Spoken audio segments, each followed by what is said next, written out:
نحمده ونصلي على رسوله الكريم وبعد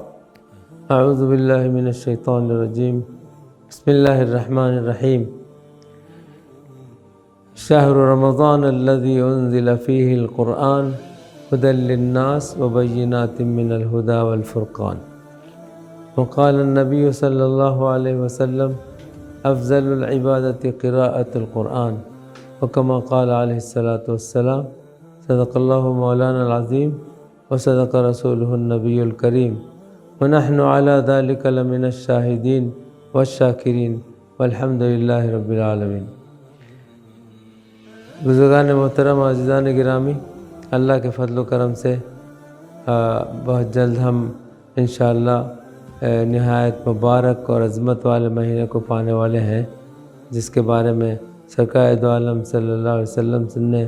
رجب سے ہی دعا فرمانی شروع کر دی تھی، اللہم بارک لنا فی رجب و شعبان و بلغنا رمضان۔ انشاءاللہ بہت جلد رمضان شریف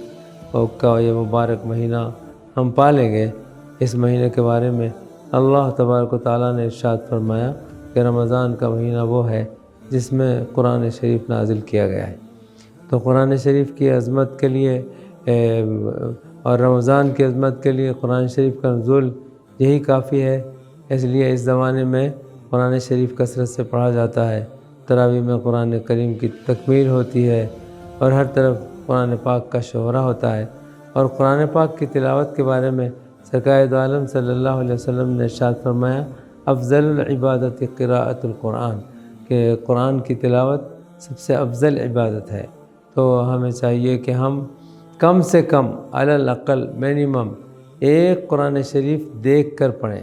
قرآن شریف میں دیکھ کر پڑھیں۔ مولانا تقی عثمانی صاحب کا فتویٰ یہ ہے کہ موبائل میں بھی قرآن پڑھا جا سکتا ہے، لیکن موبائل میں جو قرآن پاک ہے وہ اصل نہیں ہے، وہ ایسا ہی ہے جیسے آئینے میں ہم قرآن پاک کو دیکھیں تو اصل قرآن نہیں ہے، وہ آئینے میں اس کا عکس ہوتا ہے، تو موبائل میں بھی عکس ہوتا ہے۔ قرآن پاک کی تلاوت قرآن پاک میں دیکھ کے کریں، یہ زیادہ افضل ہے۔ اور حضور نے ارشاد فرمایا کہ قرآن پاک کی تلاوت افضل ترین عبادت ہے۔ حضرت امام مالک رحمۃ اللہ علیہ نے ایک مرتبہ خواب میں اللہ تبارک و تعالیٰ کی زیارت کی، تو اللہ تعالیٰ سے پوچھا کہ اللہ کی پسندیدہ سب سے کون سی عبادت ہے؟ اللہ تعالیٰ نے ارشاد فرمایا میری سب سے پسندیدہ عبادت قرآن پاک کو دیکھ کر پڑھنا ہے۔ تو ہمیں چاہیے کہ ہم قرآن پاک کی تلاوت اس مہینے میں کم سے کم کتنی مصروفیت ہو، کم سے کم علی الاقل ایک قرآن پاک پورے مہینے میں دیکھ کر پڑھیں اور ایک قرآن پاک کی تراویح کے اندر تلاوت سنیں۔ انشاءاللہ اس سے بہت غیر معمولی فائدہ ہوگا اور قرآن پاک سے ہمارا تعلق جڑ جائے گا۔ اور پھر رمضان کے جانے کے بعد بھی ہم اس بات کی کوشش کریں کہ قرآن پاک سے ہمارا تعلق مسلسل باقی رہے، اس کی وجہ سے غیر معمولی برکات اور خیرات ہوں گی۔ جن کو قرآن پاک پڑھنے نہیں آتا، اس رمضان کے مبارک مہینے میں اس بات کی کوشش کریں کہ حفاظ کرام کے پاس، ہماری مائیں بہنیں بھی بہت سے مدرسے کے پڑھے ہوئے طالبات ان کے محلے میں ہوتی ہیں، ان کو گھر بلا کر یا ان کے گھر جا کر قرآن پاک کو دیکھ کر پڑھنا سیکھ لیں، اور ایک مہینے میں انشاءاللہ تلاوت تجوید کے ساتھ قرآن پاک کو پڑھنا اللہ میاں آسان فرما دیں گے۔ اور اگر نہیں پڑھنا آتا تو کم سے کم بڑے وضو کر کے بڑے احترام اور بہت اہتمام کے ساتھ لے کے بیٹھیں۔ جیسا کہ ایک بڑی عورت کے بارے میں آتا ہے کہ اس کا انتقال ہوا، وہ گاؤں میں رہتی تھی، پڑھی لکھی نہیں تھی، جب اس کا انتقال ہوا تو اس کے قبر سے خوشبو آنی شروع ہوئی، لوگوں کو بہت حیرت ہوئی اور اتنی خوشبو آ رہی تھی کہ پورا قبرستان مہک رہا تھا۔ سارے لوگ بہت حیرت سے جا کے محسوس کرنے لگے۔ پھر لوگوں نے گھر پہ جا کے معلوم کیا کہ اس عورت کا کیا معمول تھا، تو گھر والوں نے بتایا کہ کوئی خاص معمول تو تھا نہیں، وہ پڑھی لکھی بھی نہیں تھی، لیکن ایک بات معمولاً تھی، وہ یہ کہ وہ روزانہ قرآن کو لے کے بیٹھتی تھی اور قرآن پاک پہ ہاتھ پھیرتی تھی اور کہتی تھی یہ بھی میرے اللہ نے سچ کہا، یہ بھی میرے اللہ نے سچ کہا، یہ بھی میرے اللہ نے سچ کہا۔ روزانہ ایک پارہ اس طرح ختم کرتی تھی، اور رمضان میں اس کی یہ تلاوت کی عادت بڑھ جایا کرتی تھی۔ ہم سمجھتے ہیں کہ یہی قرآن پاک کی عظمت کا نتیجہ ہے کہ اس کی قبر سے خوشبو آ رہی ہے۔ تو میری ماؤں بہنوں اور میرے عزیز دوستو، اللہ تعالیٰ نے ہمیں موقع عطا فرمایا کہ ہم مزید ایک رمضان ہماری زندگی میں آ رہا ہے۔ کتنے لوگ ہیں جو گزشتہ رمضان میں تھے لیکن اب وہ منو مٹی کے نیچے دبے ہوئے ہیں، ان کو موقع نہیں ہے قرآن پاک کی تلاوت کا، اور ان کو موقع نہیں ہے تراویح کی نماز پڑھنے کا، اور ان کو موقع نہیں ہے روزہ رکھنے کا۔ ہم کو اللہ تعالیٰ یہ موقع عطا فرما رہے ہیں، تو ہمیں چاہیے کہ پورے احترام پورے اہتمام کے ساتھ روزہ بھی رکھیں۔ اور روزے میں ایک چیز جس سے خصوصی طور پہ پرہیز کرنے کا حکم رسول اللہ صلی اللہ علیہ وسلم نے فرمایا ہے، وہ ہے جھوٹ سے پرہیز کرنا۔ سرکار نے ارشاد فرمایا، من لم يدع قول الزور والعمل به فليس لله حاجة ان يدع طعامه وشرابه۔ جو شخص جھوٹ بولنا نہ چھوڑے اور جھوٹ کے تقاضوں پر عمل کرنا نہ چھوڑے تو پھر اللہ کو اس کی حاجت نہیں کہ وہ بھوکا پیاسا رہے۔ تو اس ایک مہینے میں 100% کوشش کریں کہ کوئی ایک لفظ بھی جھوٹ کا ہماری زبان سے نکلنا نہ پائے۔ اس کی مشق کریں، اپنے آپ کو مشقت میں ڈالیں، اور ہر طرح سے یہ جھوٹ بولنے سے پرہیز کرنے کی کوشش کریں۔ تو انشاءاللہ اس ایک مہینے کے پریکٹس میں ہم کو اس بات کی عادت ہو جائے گی کہ ہم جھوٹ سے پرہیز کرنے والے بن جائیں گے اور سچی بات بولنے والے۔ جو لوگ جھوٹ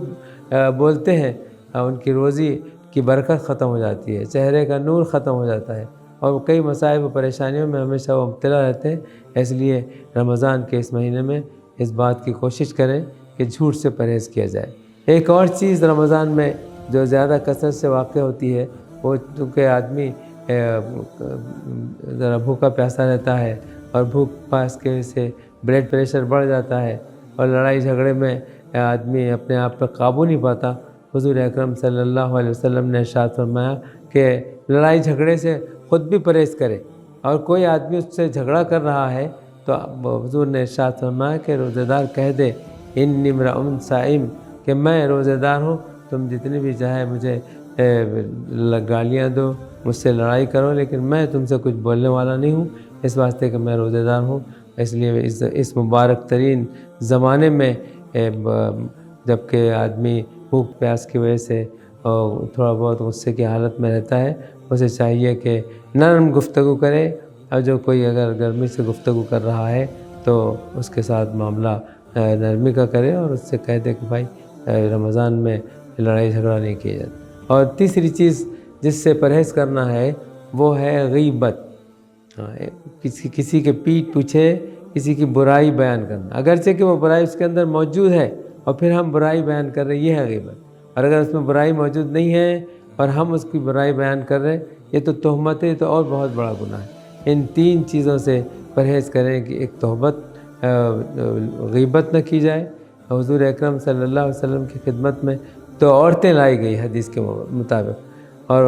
ان پر روزہ بڑا شاق گزر رہا تھا، اور حضور اکرم صلی اللہ علیہ وسلم کی خدمت میں پیش کی گئی تو سرکار نے ارشاد فرمایا پیالے منگائے جائے، تو پیالے منگائے گئے، اور آپ نے فرمایا اس میں قے کرو۔ میں سمجھتا ہوں صحابہ کو بہت حیرت ہوئی ہوگی، بڑا تعجب ہوا ہوگا کہ ان پہ تو روزہ شاق گزر رہا اور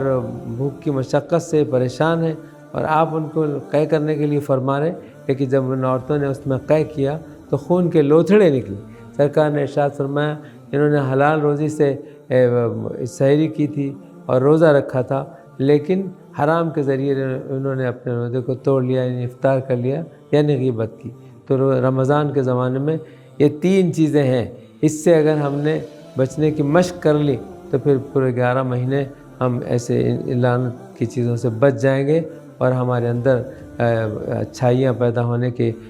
شکلیں پیدا ہوگی۔ اللہ تعالیٰ یہ رمضان ہم سب کے لیے، تمام عالم کے مسلمانوں کے لیے مبارک کرے، ہمیں پورا اس کا احترام کرنے اور پورا اہتمام کرنے کی توفیق عطا فرمائے۔ اور ایک چیز جس کی طرف ہم کو توجہ دلانی ہے وہ یہ ہے کہ قبولیت دعا کے 2 اوقات ہیں، اور اللہ تبارک و تعالیٰ نے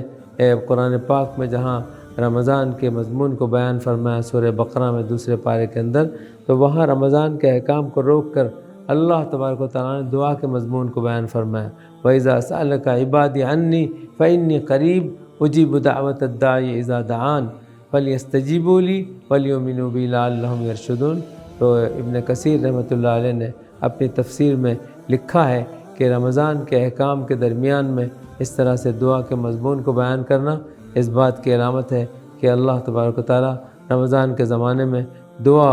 قبول فرماتے ہیں۔ اور 2 اوقات خاص طور سے، ایک تو سحری کے لیے ہم اٹھتے ہیں تو جلدی سے 2 رکعت 4 رکعت 6 رکعت جتنا موڈ ہو، جتنا وقت ہو، جیسا حالات کا تقاضا ہو اس کے مطابق وضو کر کے اچھی طرح نماز پڑھیں، اور نماز پڑھ کے اپنی حاجتیں، اپنی ضرورتیں، اپنی پریشانیاں سب اللہ کے سامنے پیش کریں، اور اللہ تمام معاملات کو حل فرمانے والے ہیں۔ کوئی شخص ایسا نہیں ہے دنیا میں کہ جس کے سامنے مسائل نہ ہو، جو پریشانیوں میں گھرا ہوا نہ ہو، اور جس کی خواہشیں و تمنائیں نہ ہو۔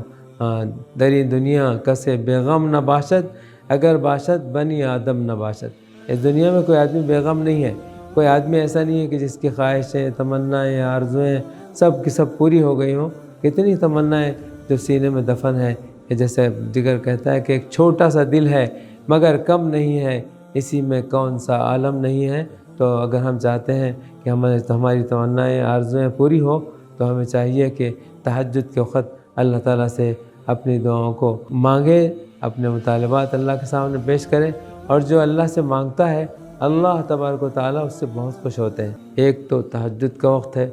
تو سحری کے لیے اٹھتے ہی ہم لوگ، اس موقع پر اللہ تعالیٰ آسمان دنیا پر تشریف لا کر خود اعلان فرماتے ہیں کہ ہے کوئی مانگنے والا کہ میں اسے دوں، رزق کا مانگنے والا، برکتوں کا مانگنے والا، خیر کا مانگنے والا، صحت کا مانگنے والا، ترقیات کا مانگنے والا، تو وہ سب اللہ میاں عطا فرمائیں گے۔ اور دوسرا وقت ہے افطار سے ذرا پہلے، تو میری تمام بھائیوں سے بھی گزارش ہے، اور بالخصوص میری ماؤں بہنوں سے گزارش ہے کہ وہ وقت جو افطار کا ہے اور دعا کے قبولیت کا ہے اور ہماری آرزوؤں کے تمناؤں کے پورا ہونے کا ہے، اس موقع پر ہم لوگ کھانے پکانے میں اور تلنے تلانے میں مصروف رہتے ہیں۔ ایک 15-20 منٹ پہلے سارے کام سے فارغ ہو جائیں، اور فارغ ہو کر خود بھی اپنے گھر کے لوگوں کو لے کر اور چھوٹے بچوں کو لے کر